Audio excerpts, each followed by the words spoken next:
Y bueno, llegó la hora más esperada, que es cuando se abren las puertas de Café La República y yo le doy ingreso, lo recibo a mi amigo, el filósofo, el poeta, el ensayista, Santiago Kovadlov. Hoy en un día muy especial, pasa atravesando las últimas horas del año 5782 para la colectividad judía, y es un día de fiesta. Y además, otro motivo especial de esta semana, Santiago querido, hemos estado en la entrega de la Legión de Honor a Graciela Fernández Meijide de la Embajada de Francia, un acto que nos conmovió profundamente. ¿Cómo estás, Santiago?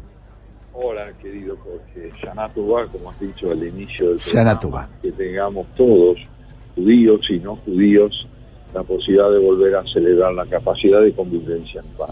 Que ese es finalmente, creo yo, el sentido del año nuevo. Un año nuevo significa en la tradición judía un año en el que se celebra la hermosura y el milagro de vivir y haber sido protagonistas por una vez, por un tiempo, por un momento, del milagro de la vida, del milagro de descubrir que el mundo que nos ha sido dado es simultáneamente tarea y revelación. Tarea para afianzar el valor de la justicia. Revelación porque en estas horas se pone de manifiesto la fortuna infinita de haber nacido a la posibilidad de ser testigos de la infinitud y de la belleza del universo. Este es el año nuevo, y en lo que hace el primer aspecto, el de la ley, cuánta razón tenés.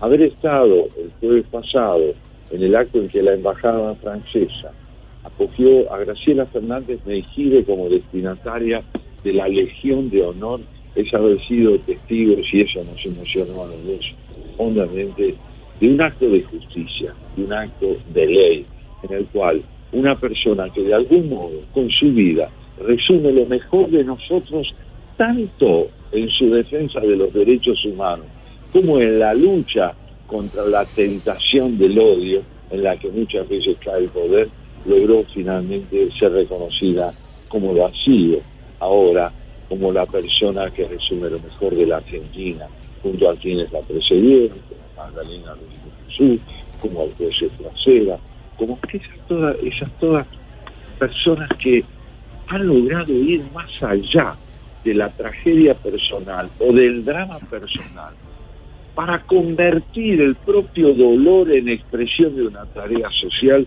y no, como recordabas en tu dramático editorial, como ha hecho la vicepresidenta, para valerse de la situación que está enfrentando como síntesis de un drama que es solo personal. Ella ha concebido a la justicia como alguien que compromete su situación, a la indefensión que dice vivir como la única indefensión y la primera que debe ser tenida en cuenta en lugar del dolor de una sociedad que le ha dado una investidura para que la represente, y ella solo reduce el valor de su investidura a su autorrepresentación. Por todo eso, por lo que se ha desarrollado en el curso de este programa, creo yo que tenemos oportunidad de reflexionar juntos sobre lo que significa la ley. Una vez más, ¿qué significa la ley? Totalmente. Y que a propósito de esto, qué interesante todo lo que las reflexiones de Mariano Ginás, ¿no? Sobre Muy esta película. Impresionante, la verdad que me agradó mucho tener esa conversación, ¿no? La visión de un artista que contemporáneo al juicio, pero que no fue protagonista por razones obvias, tenía 10 años, y este trabajo tan impresionante de recrear la historia artísticamente hablando, respetando los parámetros fundamentales de aquel gran capítulo, que yo creo que es el gran capítulo fundacional de nuestra democracia, el que nos indicó por dónde ir y el que nos sigue indicando todo lo que está pendiente de esa apertura de 1983, ¿no? Así es, vos sabés que recorriendo reflexivamente el desarrollo del programa de este domingo de Haciendo Pie, uno advierte hasta qué punto queda emparentado el motivo primordial de tu editorial, que es el comprender que cuando un político reduce el significado de los desafíos que debe enfrentar a la posibilidad de que su investidura no quiera decir otra cosa que lo que a ella le importa y el poder personal, uno lo une esto con la reflexión también de José María Poirier, cuando decía, ese pensador espléndido que está al frente de la revista Criterio, no se le puede atribuir a Dios y a la Virgen, decía José María Poirier, la protección personal, ¿no? ¿Y qué queda entonces para los demás? ¿Qué quiere decir entonces? A ella, la Virgen y Dios la protegieron de un atentado, y a quienes padecen miseria, injusticia, pobreza, inseguridad, Dios y la Virgen no los protegen. Ella ha tenido un privilegio. Una vez más la autorreferencia hiperbólica a sí misma hace con que quede al desnudo el carácter puramente pretextual de las responsabilidades que un mandatario tiene frente a una sociedad que atraviesa un momento de crisis. Y a eso justamente le une Poirier esta reflexión sobre los riesgos tremendos que corre una iglesia que arrastra una rémora, ¿no? Que es desarrollar el espíritu crítico en relación al rol social y político que ha tenido en el curso de la historia argentina, y que la tarea primordial, como bien dice Poirier, la tarea primordial de cualquier credo no es social y política en el sentido de estar por encima de ella como un juez ecuánime y no contaminado por la historia. Y a esto justamente se le une este razonamiento espléndido de Mariano Ginás, cuando nos da un ejemplo de lo que significa la diferencia entre el uso ideológico del arte y de la historia y el uso democrático, el empleo democrático de la exploración de la relación entre arte e historia. Porque él obra como un demócrata al decirnos que la historia no debe ser manipulada por el arte, ni el arte ponerse al servicio de una ideología histórica, sino buscar la relación entre una historia que no debe ser olvidada y un cine que no debe olvidarse de que es arte. Arte e historia no son lo mismo, pueden complementarse, pueden potenciarse, pero no subordinarse nunca una a la otra. Y ahí es donde justamente, creo yo, advertimos la deuda esta de la que también nos hablamos.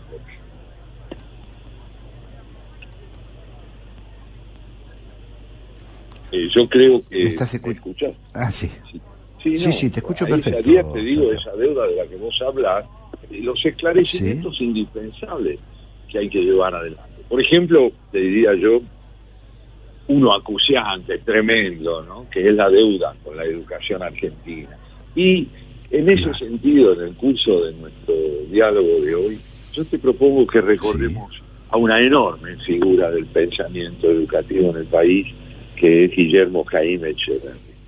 Él ha publicado, ¿te acordás? Un libro espléndido en 1999, en el último año del siglo que pasó, y que sigue teniendo vigencia y golpeando a nuestras puertas para que le prestemos atención a esta evidencia. La educación no es una especialidad, es una concepción del valor cívico y personal de la vida.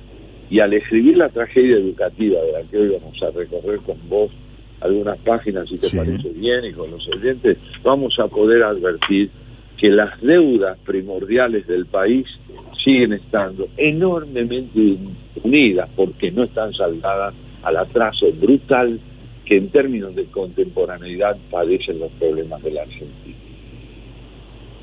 Guillermo Jaime Echeverri, un gigante en el aporte a la mejora, al crecimiento de la Argentina en materia educativa. Fue decano de la Facultad de Medicina, un hombre, un académico impresionante. Sí, me parece que traerlo viene es muy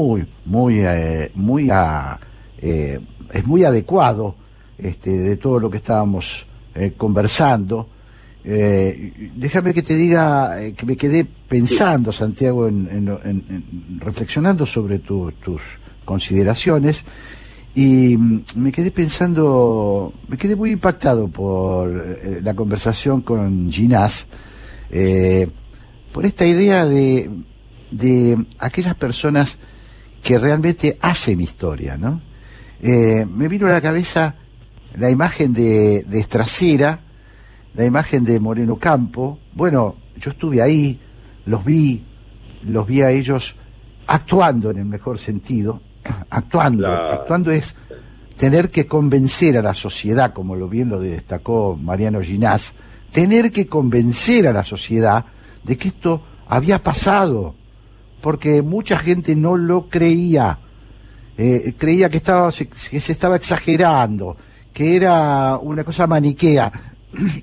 Entonces, qué interesante contraponer a estas figuras que, como en el caso de Estracera, que era un hombre, bueno, alguien creo que lo describe en un reportaje, el propio Mariano, una especie de cagatinta, un burócrata del Poder Judicial, que de golpe se ve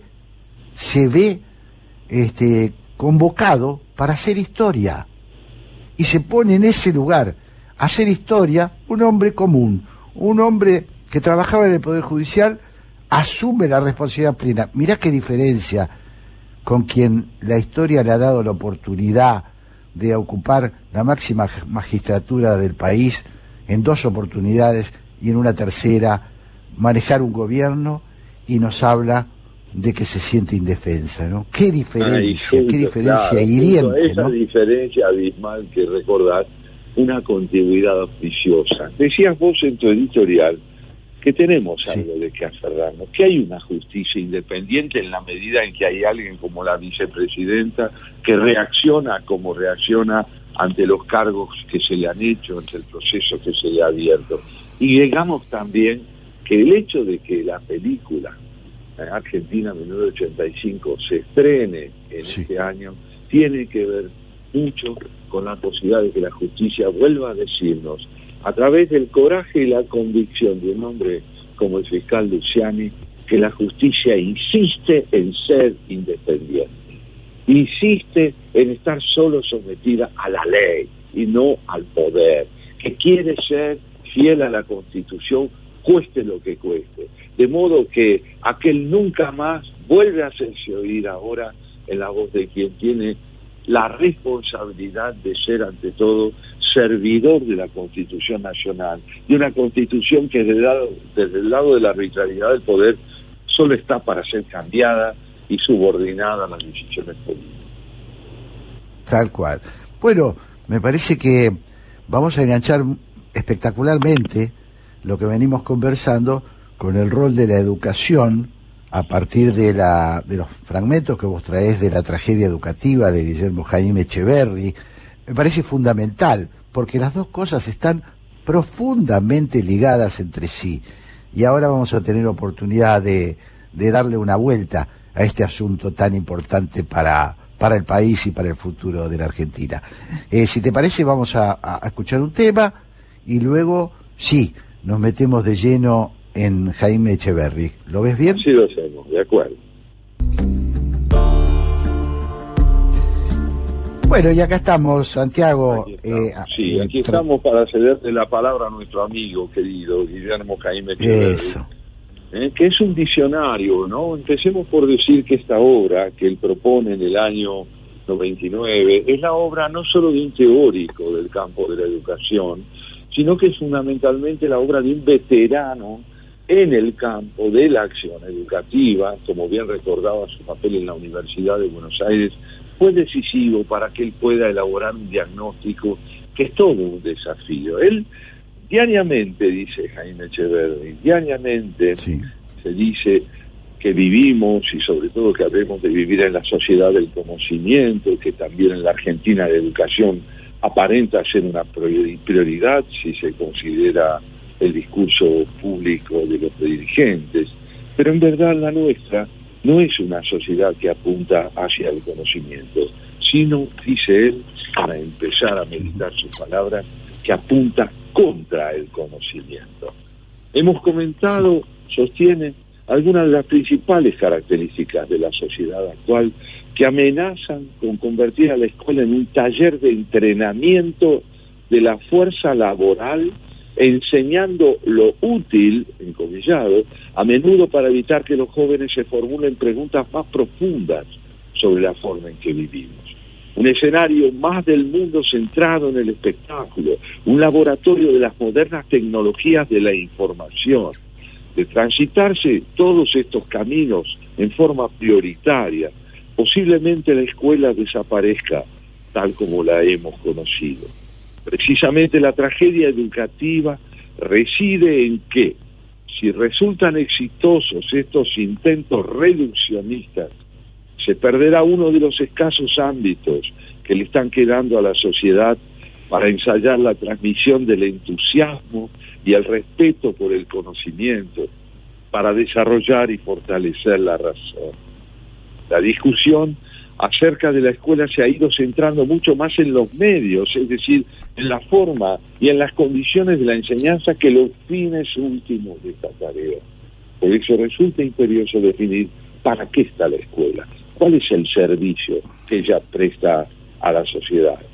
Como señala el investigador Neil Postman, prosigue diciendo Jaime Echeverry, es como si constituyéramos una nación de técnicos consumidos por nuestra capacidad en el cómo hacer algo, pero temerosos e incapaces de pensar qué se le debe hacer.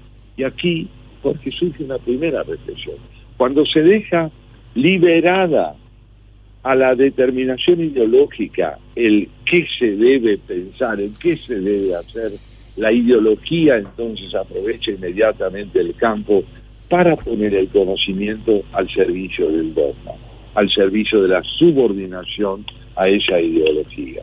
¿No te parece? No, me parece profundísimo lo que dice Jaime, por supuesto, pero lo que vos estás interpretando de este texto de Jaime Echeverry, ¿no? Y efectivamente me parece que la idea que ha imperado en los últimos años, que ha gobernado, y sobre todo en la universidad, el territorio donde Jaime Echeverry hizo una experiencia muy impresionante, ha sido teñido por este ideologismo, ¿no? Por esta visión maniquea de los acontecimientos. Es realmente una tragedia la que estamos atravesando, ¿no? Claro. Él lo caracteriza muy bien como tragedia, precisamente porque al estar desvirtuada la finalidad de la educación, que en términos estrictamente constitucionales dentro de nuestro país es generar ciudadanía con criterio independiente, los medios se convierten en fines y de esa manera el poder convierte sus intereses en el fin primordial de la educación. Fíjate vos que él prosigue diciéndonos: la tecnología evoluciona permanentemente, pero la naturaleza humana cambia tan lentamente que parece perenne. La ironía de que la era digital es que sean sus frutos las habilidades básicas y no las fundadas en la necesidad de comprender cuáles son las aspiraciones primordiales del hombre, que se resumen en la idea de los dones que nos ayudan a convivir. ¿Qué es lo que debe proveer la educación? La habilidad de leer textos y comprenderlos, don que será tan importante en el próximo siglo como lo fue en el siglo XV. La capacidad de pensar con independencia, de resolver problemas, de generar ideas, la posibilidad de expresar esas ideas en forma clara y simple, la aptitud de discernir y elegir lo que tiene valor entre la multitud de estímulos que nos ofrece la realidad, la conciencia del contexto en el que se desarrolla la vida personal, lo que supone advertir la esencia de cada uno como ser histórico. ¿Quién es uno? ¿Y de dónde proviene uno? ¿Quiénes son los otros? ¿Cómo ha llegado la humanidad hasta aquí? La identificación de las diferentes causas que generan el cambio, que no son solo las tecnológicas, así como la comprensión de que no todas las facetas de nuestras vidas están sometidas a transformaciones de igual velocidad. La percepción en suma del equilibrio que debe caracterizar a la vida humana construida mediante las experiencias de diversas disciplinas y la constelación de actividades dispares que hacen a la multidimensionalidad de la aventura de vivir. ¿Cómo se transfieren estos dones? ¿Cómo se los transmite? Fundamentalmente, nos dice Jaime Echeverry, a través del maestro. ¿Y quiénes son los maestros? Hagamos una pausa aquí para reflexionar sobre lo que está promoviendo su reflexión, lo que está alentando claro. a que pensemos y cómo se vincula esto Claro. con lo que venimos tratando hoy.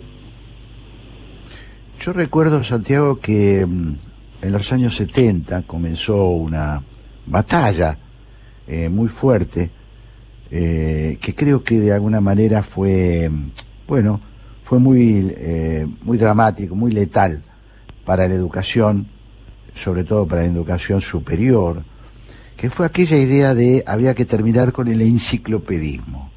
Es esto que Jaime Echeverry observa, ¿no? Ese utilitarismo. Vamos a sacar técnicos de las escuelas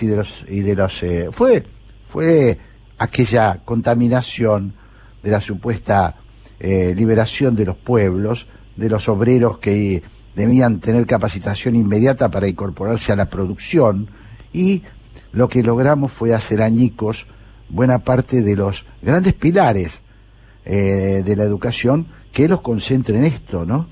Interpretar libros, saber interpretar libros, leerlos y interpretarlos, es la base de la formación, dice Jaime Echeverry con, creo yo, riguroso criterio. Es decir, Santiago, creo yo que lo que nos está diciendo es la educación, como lo hemos acá hablado muchas veces, lo fundamental que tiene que hacer es construir ciudadanos pensantes. Claro, porque de lo contrario el poder se vale de las investiduras para instrumentar a esos ciudadanos que no pueden pensar y para volverse permanentemente autorreferencial, como ocurría en la denuncia que hacías de la lectura del alegato de la vicepresidenta. En 1999, Jorge, escribe Sí. Jaime Echeverry, cuando nos escandalizamos porque casi el 70% de nuestros niños y jóvenes no comprenden lo que leen, debemos tener presente que quizá no comprendan lo que leen en los libros, pero comprenden muy bien lo que lee en la sociedad, una sociedad que les ofrece modelos de referencia donde el conocimiento y el pensamiento crítico no son la meta fundamental de la educación. A esto añade él al referirse a los maestros. Es muy impresionante lo visionario de este planteo, ¿no? Dice él, refiriéndose a los maestros, ellos son quienes encierran la clave del aprendizaje. Dice en este sentido algo que coincide con lo que planteó uno de los psicólogos infantiles a los que él recurre en ese libro, Gerard Swinnock. Entonces dice, he llegado a la conclusión aterradora de que yo, maestro, soy el elemento decisivo en el aula. En mi actitud personal es la que crea el clima, es mi humor diario el que determina el tiempo. Como maestro poseo un poder tremendo de hacer que la vida de un niño sea miserable o feliz. Puedo ser un instrumento de humor, de lesión o de cicatrización. En todas las situaciones es mi respuesta la que decide si una crisis se agudizará o apaciguará, y un niño se humanizará o deshumanizará. Muchos problemas de la enseñanza se resolverán en la próxima década. Se crearán nuevos ámbitos de aprendizaje y nuevas formas de instrucción. Una función, sin embargo, será siempre conservada por el maestro si de veras lo es: crear el clima emocional del aprendizaje. Ninguna máquina, por sofisticada que sea, puede hacer ese trabajo. Qué impresionante, impresionante. Y te digo, me llevaba, esto que voy a decir, lo voy a decir con cuidado, porque yo no soy un experto en el tema educativo, pero pensaba en rémora de los años de auge de las revoluciones y del obrerismo. Bueno, te lo tiro así como para conversar, ¿no? Bueno, cuando yo era adolescente, una de las cosas que más bajaban a nivel educativo era la importancia que tenía que los docentes se reconozcan como trabajadores. De allí vino el tema de la sindicalización, de allí vino la importancia de que el gremio docente esté adherido a la CGT, sin hacer juicio de valor sobre la necesidad de la agremiación. No estoy haciendo un juicio de valor. Claro que no. Me pregunto si eso no fue en detrimento de la profesionalización. Había si es que no hubo y no sigue existiendo, una idea de que somos trabajadores, somos laburantes, somos igual que el mecánico, que el obrero Sí, sos igual como ciudadano, pero tenés otro trabajo, tenés otro rol, que es un poco lo que dice Jaime Echeverry, ¿no? Esto me parece, bueno, es para hablarlo con expertos, Sin duda, ¿no? Pero me parece... Está señalando un punto muy clave. Cuando la responsabilidad docente pierde la aspiración de sostenerse en el campo de la interlocución crítica, autocrítica, dialógica con el alumno, para convertirse en forma unilateral en reivindicación salarial, estamos en un terreno donde el maestro ha desaparecido, porque sin lugar a dudas la reivindicación salarial del docente es indispensable, y hoy el descrédito que sufre la profesión lo evidencia. Pero además es muy importante entender que esa reivindicación salarial la debe exigir quien comprende acabadamente cuál es su función, su actividad primordial. ¿Qué quiere decir finalmente? Como dice muy bien Jaime Echeverry, asistimos a un creciente desprestigio social de la tarea docente, que en nuestro país queda claramente confirmado por la escasa remuneración que reciben quienes se dedican a ella. Conocemos las opiniones de modelos y deportistas sobre los más diversos problemas argentinos, pero no recordamos el juicio de un maestro. Por eso no podemos sorprendernos por la calidad de los héroes valorados por nuestros niños y jóvenes. Estos aprenden muy bien de los ejemplos que a diario les ofrecemos los adultos, a presentarles como modelos a quienes personifican lo que decimos menospreciar. Si el valor primordial de un individuo radica en la posibilidad de que se imponga, no a través del pensamiento y la reflexión, sino de un parecer aureolado por el prestigio, por el origen artístico o popular de su actividad, pues estamos desoyendo una voz fundamental, que es la del que enseña a pensar. Impactante, sí. Es muy interesante para encaminar la conversación. Tenemos muchas cosas atragantadas nosotros, yo creo, con el tema educativo. Yo lo he dicho acá, lo he conversado con vos. A mí me parece que la educación es un gran objetivo y es un gran pretexto. ¿En qué sentido lo de pretexto? Bueno, hablar de educación queda bien. Hablar de educación es hablar del futuro. Hablar de la formación de nuestros niños está fenómeno. Pero la verdad es que nosotros necesitamos que el tema encarne en la sociedad argentina, que se convierta en exigencia de la sociedad argentina. Me estaba preguntando Santiago si el tema de la profesionalización, junto con el buen pago, porque las dos cosas van juntas, y van juntas porque a mejores profesionales, más jerarquizada la profesión, más debe pagarse. Eso es lo que hicieron los finlandeses. Los finlandeses, cuando centraron toda su atención en la educación, la pusieron a nivel universitario. Yo no doy opinión porque no soy un especialista en el tema, pero la pusieron como tarea universitaria, les dieron grado terciario, y es, primero, una de las universidades más exigentes en su ingreso en Finlandia es a las carreras de educación. Y segundo, la carrera docente es una de las mejor pagas de los trabajos dependientes, digamos, de relación de dependencia de Finlandia. Tenemos que mirar eso, los resultados están a la vista, ¿no? Es fundamental. Vos sabés cómo terminaría yo la reflexión de eso, de estas páginas memorables, dignas de memoria. Así dice Jaime Echeverry en respuesta a la pregunta ¿para qué la lengua? Gran tema en la audición de hoy, vinculado a lo que planteaba Ginás. El prestigio creciente de que goza hoy la información instantánea y el ocaso del conocimiento reflexivo tienen consecuencias sumamente peligrosas para el desarrollo de nuestros niños y jóvenes. La decadencia del lenguaje y la desvalorización del debate público. Se desprestigia cada día más.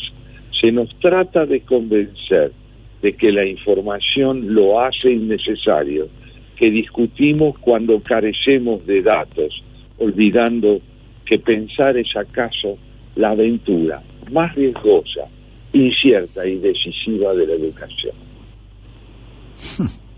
Así esto dicho estas páginas.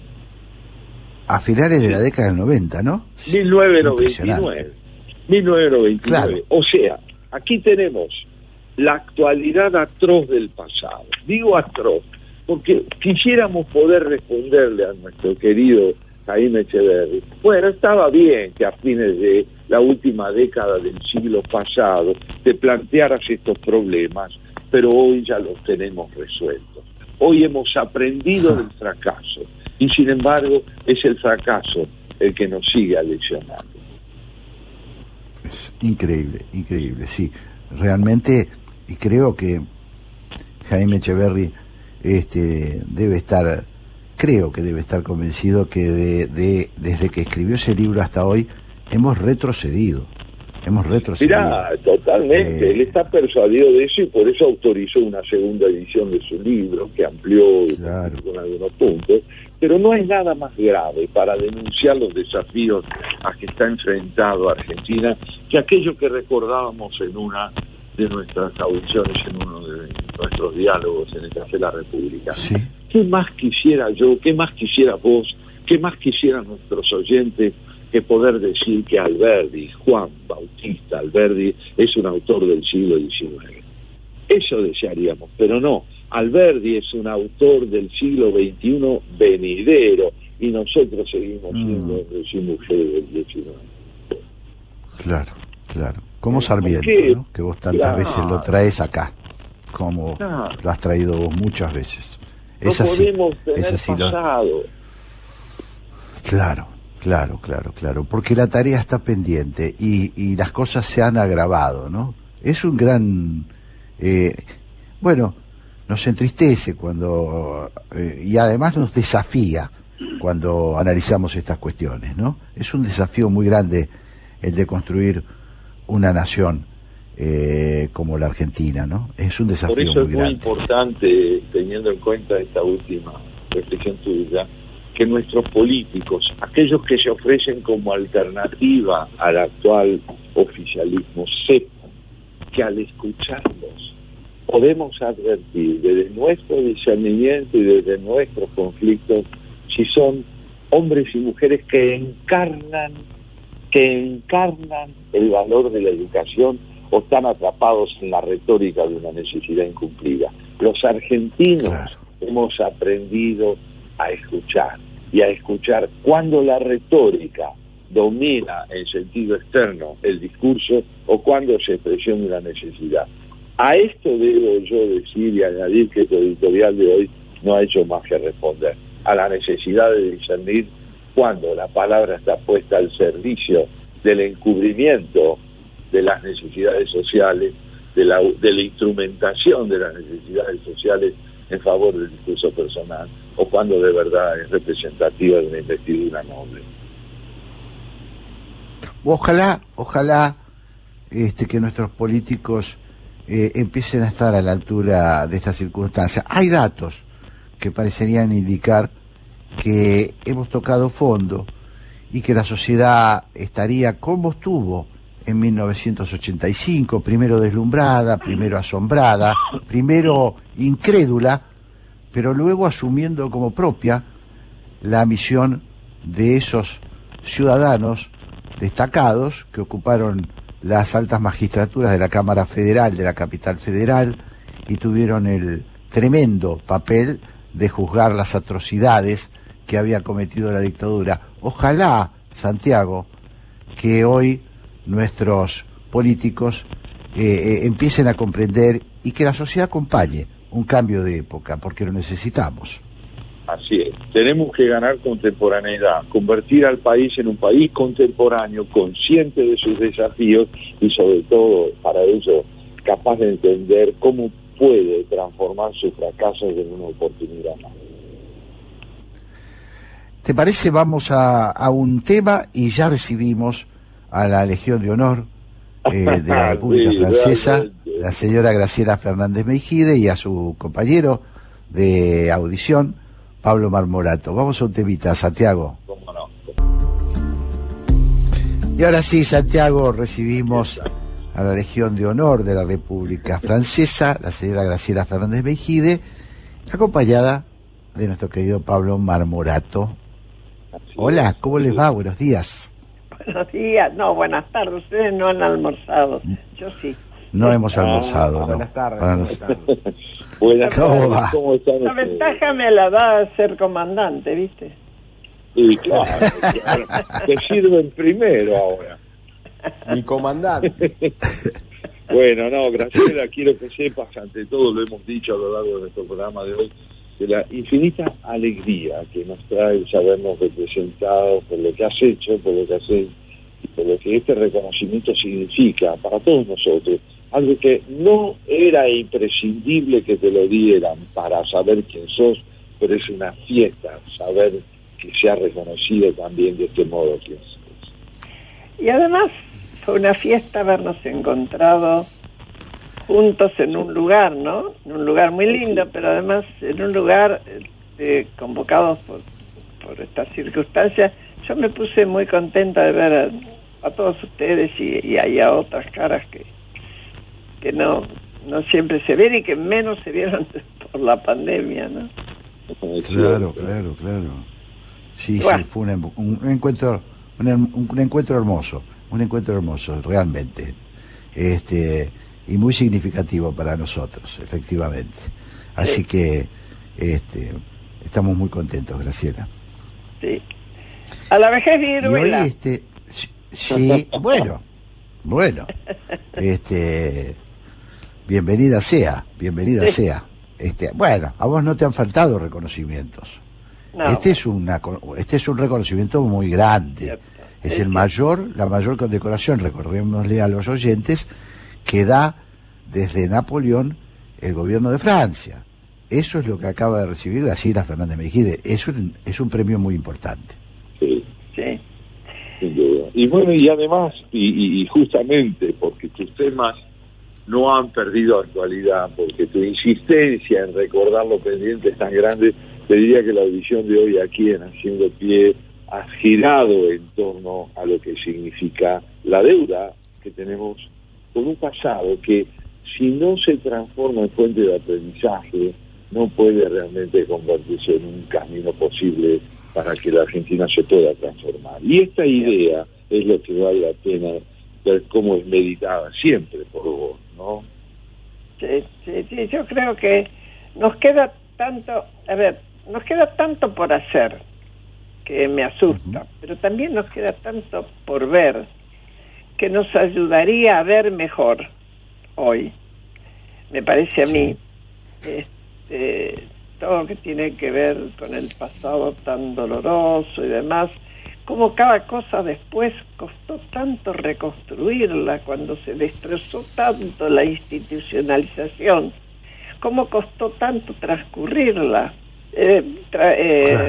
reconstruirla, perdón, y transcurrirla también, pero reconstruirla, y no terminamos de hacerlo. No terminamos. Claro. La transición del autoritarismo a la democracia sigue siendo una tarea inconclusa entre nosotros. Yo creo que sí, y que, claro, siempre hay urgencias que te sacan la cabeza por afuera de lo que estás viendo en lo inmediato y te dicen, bueno, espera, ahí vamos, hablemos de esto, es urgente, todo es urgente. Y las noticias vuelan, sobre todo con los medios, que se aceleran mucho, qué sé yo. También diferentes formas de comunicarse. Sí, dale. No, estaba pensando, Graciela, que hay una tentación a decir, dejemos el pasado, basta de hablar del pasado. Vos sabés que creo que es al revés. Para ir hacia adelante tenemos que mirar hacia atrás. Es inevitable. Claro. Como vos lo has dicho acá en este programa, a propósito de tu propio análisis, de tu análisis personal, del psicoanálisis me refiero. He tenido que revisar mi vida para poder crecer. Bueno, lo mismo le pasa a una nación, me parece a mí, ¿va? Sí. Muy bien. Y lo peor es que cuando se queda, y un poco de eso hablamos, cuando quienes deberían analizar para empujar para adelante se quedan enganchados en el discurso de odio o lo crean como excusa, claro, y lo que hace es poner un ancla y de ahí no se avanza, ¿eh? Claro, porque una cosa es volver al pasado para crecer y otra cosa es cristalizar el pasado, ¿no? Para levantar el ancla y tirarla de costado. Claro. Es muy porque bien si no, vos intentás avanzar y si te quedás anclado te ahogás. Bueno, fíjate qué curioso parentesco, qué dramático parentesco hay entre la pobreza concebida como un estado de perpetuación de la imposibilidad de crecer y desarrollarse y el concepto ideológico de la política que no aprende a transformarse, que no aprende a cambiar y que comparte ese empantanamiento, ¿no? Sembrando más pobreza y más inmovilidad ideológica. Así es. Y si me permiten también en cuanto a el pasado como un campo de disputa, ¿no? Todo el tiempo. Lo vemos, estaba escuchando el último tramo de su audición, de esta audición, que hablaban, digamos, tu deseo, Jorge, que la educación finalmente se encarne en una política de Estado. Y cuando Santiago plantea, digamos, esta inflación de la palabra en torno a la educación, ¿no? Digamos, ¿cuántas veces hemos encontrado al pasado, digamos, como campo de disputa, por ejemplo, en los manuales de estudio, no solamente lo ocurrido durante la dictadura, sino también durante estos últimos años, la importancia también como para proyectarnos hacia el futuro, ¿no? Por decir, los manuales con el relato... Seguro. Sí. Totalmente. Y bueno, de estas cosas todavía vamos a tener que seguir trabajando, hablando y trabajando, ¿no? Hay algo, Graciela, que vos mencionaste al final de la exposición que hiciste en la Embajada Francesa, que a mí me quedó y lo comenté justamente con Jorge Cigán. Vos decías, bueno, la situación es sumamente difícil, hay momentos en los cuales yo tengo la impresión de que las dificultades podrían más que las oportunidades, pero yo he dedicado a mi vida a todo esto y ahora no voy a cambiar. Esta persistencia es vocación, es pasión, es convicción, y yo creo que esto es lo que vos nos entregás a todos los que te rodeamos, y lo haces con alegría, con sencillez y sin eufemismo ni retórica hiperinflacionada. Pero lo cierto es que estamos persuadidos de que la insistencia es la condición fundamental que revela el valor moral de nuestra vida. Insistir en lo indispensable, sea cual fuere el peso de la adversidad que tengamos que enfrentar. Es así. Yo estoy segura de que es así. Bueno, lo poco que pudimos avanzar y demás, lo vi como se realizaba, lo vi, esa insistencia, esa persuasión y esa convicción de ir para adelante en aquellos que lo tuvieron, ¿no? Y porque además en los momentos más duros que yo pasé, que fue durante la dictadura, había gente al lado mío que no estaba reclamando por algo que le habían arrancado. Estaban reclamando por algo por lo que estaban convencidos. Claro.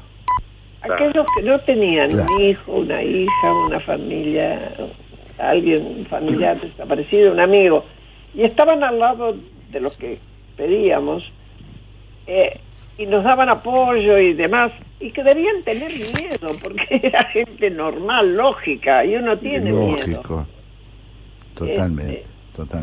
Sin embargo, el compromiso con la vida, con la libertad, era tan fuerte que ahí estaban, y no los movían. Tal cual. Ahí está el valor del pasado. Bueno, uno puede tener muchos los premios que habría que dar. Sí, tal cual. Bueno, mis queridos amigos, nos hemos agotado el tiempo de este pase. Viene por qué. A ver, corregime, Marcos Novaro y Guillermina Tiramonti. Quédense que va a ser un programa espectacular. Emitiendo el orden. Guillermina va primero. Bueno, van a hablar Otra primero vez de educación. Tal cual, así debe. Que tengan una buena audición, les dejamos un cariñoso abrazo y Jorge, nos vemos en el café el próximo domingo. Bueno, gracias. Claro que sí. Abrazos. Rico. Muchas gracias. Hasta luego. Chao. Hasta luego. Chao, Pablo. Chao.